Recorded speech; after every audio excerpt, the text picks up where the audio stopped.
Egotism in German Philosophy by George Santayana. Chapter 5. Seeds of Egotism in Kant. Kant is remarkable among sincere philosophers for the pathetic separation which existed between his personal beliefs and his official discoveries.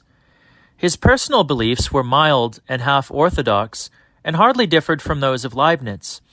But officially he was entangled in the subjective criticism of knowledge, and found that the process of knowing was so complicated and so exquisitely contrived to make knowledge impossible that while the facts of the universe were there, and we might have, like Leibniz, a shrewd and exact notion of what they were, officially we had no right to call them facts or to allege that we knew them. As there was much in Kant's personal belief which this critical method of his could not sanction, so there were implications and consequences latent in his critical method which he never absorbed, being an old man when he adopted it. One of these latent implications was egotism. The fact that each spirit was confined to its own perceptions condemned it to an initial subjectivity and agnosticism. What things might exist besides his ideas he could never know. That such things existed was not doubted. Kant never accepted that amazing principle of dogmatic egotism that nothing is able to exist unless I am able to know it.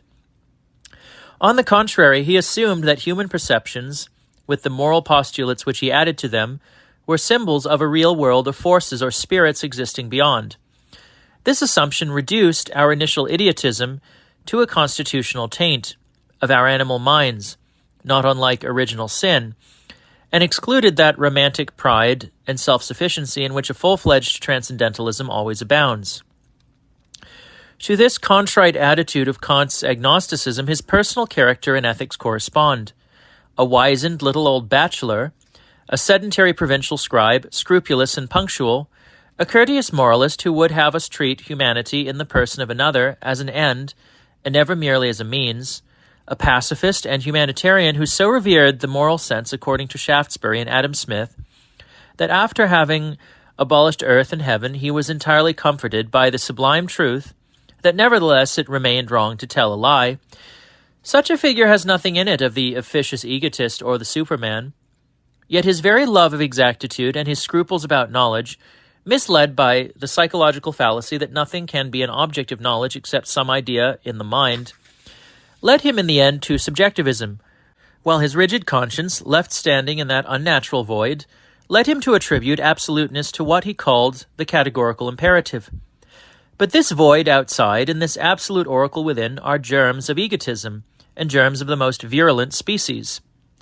The categorical imperative, or unmistakable voice of conscience, was originally something external enough, too external indeed to impose by itself a moral obligation. The thunders of Sinai and the voice from the whirlwind in Job fetched their authority from the suggestion of power. There spoke an overwhelming physical force of which we were the creatures and the playthings, a voice which, far from interpreting our sense of justice or our deepest hopes, threatened to crush and to flout them. If some of its commandments were moral, others were ritual or even barbarous. The only moral sanction common to them all came from our natural prudence and love of life. Our wisdom imposed on us the fear of the Lord. The prophets and the gospel did much to identify this external divine authority with the human conscience, an identification which required a very elaborate theory of sin and punishment, and of existence in other worlds, since the actual procedure of nature and history can never be squared with any ideal of right. In Kant, who in this matter followed Calvin, the independence between the movement of nature, both within and without the soul, and the ideal of right was exaggerated into an opposition. The categorical imperative was always authoritative, but perhaps never obeyed.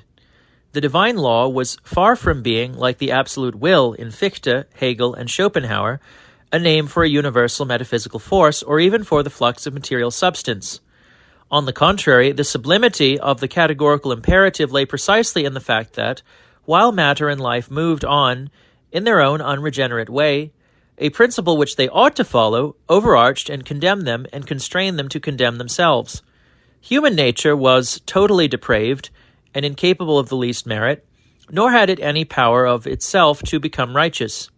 Its amiable, spontaneous virtues, having but a natural motive, were splendid vices. Moral worth began only when the will, transformed at the touch of unmerited grace, surrendered every impulse in overwhelming reverence for the divine law. This Calvinistic doctrine might seem to rebuke all actual inclinations and, far from making the will morally absolute, as egotism would, to raise over against it an alien authority, what ought to be willed. Such was, of course, Kant's ostensible intention. But, sublime as such a situation was declared to be, he felt rather dissatisfied in its presence. A categorical imperative crying in the wilderness, a duty which nobody need listen to or suffer for disregarding, seemed rather a forlorn authority. To save the face of absolute right, another world seemed to be required as an orthodox Christianity, in which it might be duly vindicated and obeyed. Kant's skepticism, by which all knowledge of reality was denied us, played conveniently into the hands of this pious requirement. If the whole natural world, which we can learn something about by experience, is merely an idea in our minds, nothing prevents any sort of real but unknown world from lying about us unawares. What could be more plausible and opportune than that the categorical imperative which the human mind, the builder of the visible world, had rejected, should in that other real world be the headstone of the corner? This happy thought, had it stood alone, might have seemed a little fantastic, but it was only a labored means of re-establishing the theology of Leibniz, in which Kant privately believed, behind the transcendental idealism which he had put forward professorially.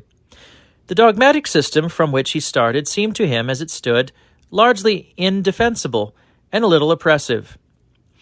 To purify it, he adopted a fallacious principle of criticism, namely, that our ideas are all we can know, a principle which, if carried out, would undermine that whole system and every other.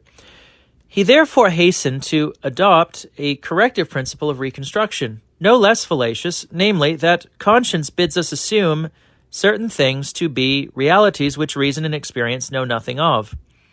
This brought him round to a qualified and ambiguous form of his original dogmas, to the effect that, although there was no reason to think that God, heaven, and free will exist, we ought to act as if they existed, and might call that willful action of ours faith in their existence.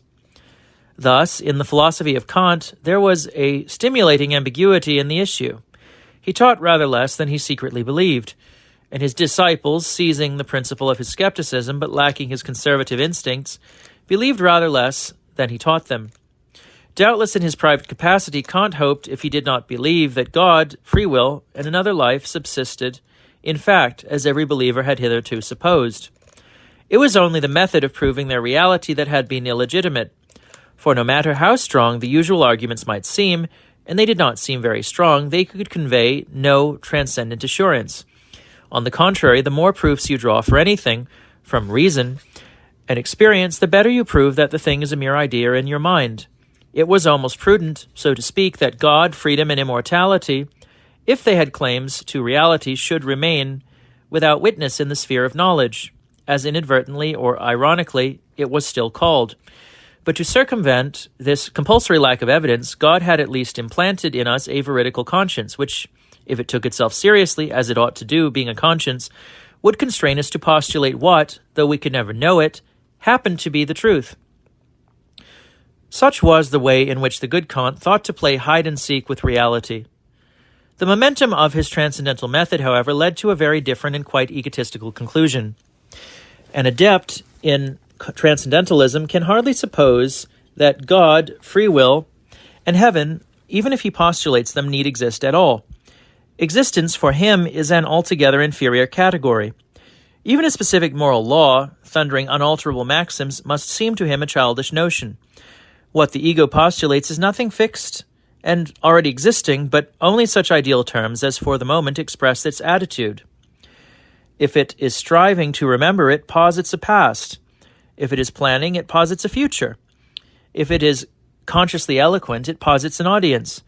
These things do not and cannot exist otherwise than in their capacity of things posited by the ego. All, therefore, that the categorical imperative can mean for the complete transcendentalist is that he should live as if all things were real which are imaginatively requisite for him, if he is to live hard. This intensity of life in him being itself the only reality. At that stage of development at which Kant found himself, God, freedom, and immortality may have been necessary postulates of practical reason. But to suppose that these imagined objects, therefore, existed apart from the excellent philosopher whose conscience had not yet transcended them, would be not to have profited by his teaching. It would be merely to repeat it. A later and more advanced transcendentalist, instead of God, freedom, and immortality, might just as dutifully posit matter, empire, and the beauty of a warrior's death. His conscience might no longer be an echo of Christianity, but the trumpet blast of a new heathenism. It is for the ego who posits to judge what it should posit. The postulates of practical reason by which Kant hoped to elude the subjectivity which he attributed to knowledge are no less subjective than knowledge and far more private and variable. The senses and the intellect, if they deceive us, seem to deceive us all in much the same way, and the dream they plunge us into in common seems to unite us. But what obscurity, diversity, hostility in the ideals of our hearts! The postulates that were intended to save the Kantian philosophy from egotism are the most egotistical part of it. In the categorical imperative, we see something native and inward to the private soul, in some of its moods, quietly claiming to rule the invisible world, to set God on his throne and open eternity to the human spirit. The most subjective of feelings, the feeling of what ought to be, legislates for the universe. Egotism could hardly go further. But this is not all. The categorical imperative, not satisfied with proclaiming itself secretly omnipotent, proclaims itself openly ruthless. Kant explicitly repudiated as unworthy of a virtuous will any consideration of happiness or of consequences either to oneself or to others. He was personally as mild and kindly as the vicar of Wakefield, whose goodness he denied to be moral because it was natural. But his moral doctrine was in principle a perfect frame for fanaticism. Give back, as time was bound to give back, a little flesh to this skeleton of duty. Make it the voice not of a remote Mosaic decalogue, but of a rich temperament and a young life. And you will have sanctified beforehand every stubborn passion and every romantic crime.